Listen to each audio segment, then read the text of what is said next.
সত্তরের দশকের ইসলামী বিপ্লবের পর ইরান কি এখন তার ইতিহাসের সবচেয়ে কঠিন সময়ের মুখোমুখি? একদিকে দেশজুড়ে সরকার পতনের উত্তাল আন্দোলন, অন্যদিকে যে কোনো মুহূর্তে মার্কিন সামরিক হামলার আতঙ্ক। সব মিলিয়ে যেন এক বারুদের স্তূপের ওপর দাঁড়িয়ে আছে তেহরান।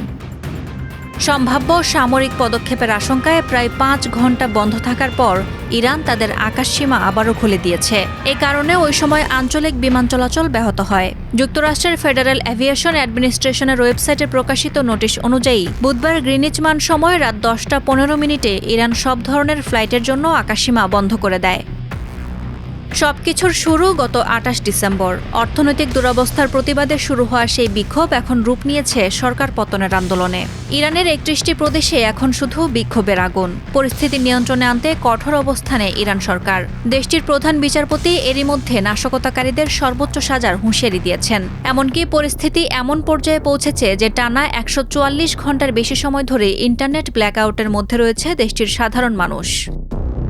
ইরানের এই অভ্যন্তরীণ অস্থিরতার মাঝেই সামরিক হস্তক্ষেপের চূড়ান্ত ইঙ্গিত দিয়ে রেখেছেন মার্কিন প্রেসিডেন্ট ডোনাল্ড ট্রাম্প। পেন্টাগন এরই মধ্যে ইরানের পারমাণবিক কেন্দ্র ও ক্ষেপণাস্ত্র ঘাঁটিসহ একাধিক কৌশলগত লক্ষ্যবস্তুর তালিকা ট্রাম্পের কাছে জমা দিয়েছে। উত্তেজনার পারদ এতটাই তুঙ্গে যে ওয়াশিংটন কাতারের আল উদেদ সহ মধ্যপ্রাচ্যের বিভিন্ন ঘাঁটি থেকে তাদের আংশিক সেনা ও কর্মকর্তাদের সরিয়ে নিচ্ছে। পাল্টা ব্যবস্থা হিসেবে ইরানও তাদের আকাশপথ সাময়িকভাবে বন্ধ করে রেখেছিল।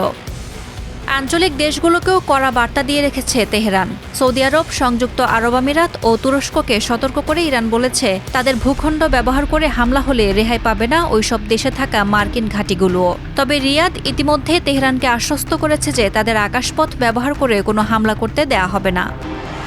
এদিকে বুধবার এক বার্তায় মার্কিন প্রেসিডেন্ট ডোনাল্ড ট্রাম্প দাবি করেন বিক্ষোভকারীদের মৃত্যুদণ্ড দেওয়ার সিদ্ধান্ত থেকে সরে এসেছে ইরান। ফক্স নিউজকে দেয়া এক সাক্ষাৎকারে ইরানের পররাষ্ট্রমন্ত্রী আব্বাস আরাকচিও সাফ জানিয়ে দিয়েছেন বিক্ষোভকারীদের ফাঁসিতে ঝুলানোর কোনো পরিকল্পনাই তাদের নেই।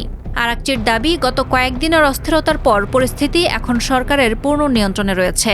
তবে বিক্ষোভে নিহতের সংখ্যা ২৪০০ ছাড়িয়েছে, যদিও এর সংখ্যা আরও বেশি হতে পারে বলে আশঙ্কা করা হচ্ছে।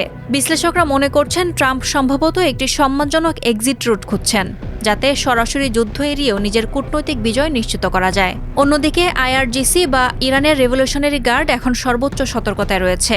১৪৪ ঘণ্টার বেশি ইন্টারনেট ব্ল্যাকআউটের মধ্যে থাকা সাধারণ ইরানিরা এখন চরম অনিশ্চয়তার দিন গুনছেন। তেহরান কি পারবে এই সংকট কাটিয়ে উঠতে, নাকি মধ্যপ্রাচ্য দেখবে নতুন কোনো রক্তক্ষয়ী সংঘাত? সাদিয়া ইয়াসমিন, প্রথম আলো।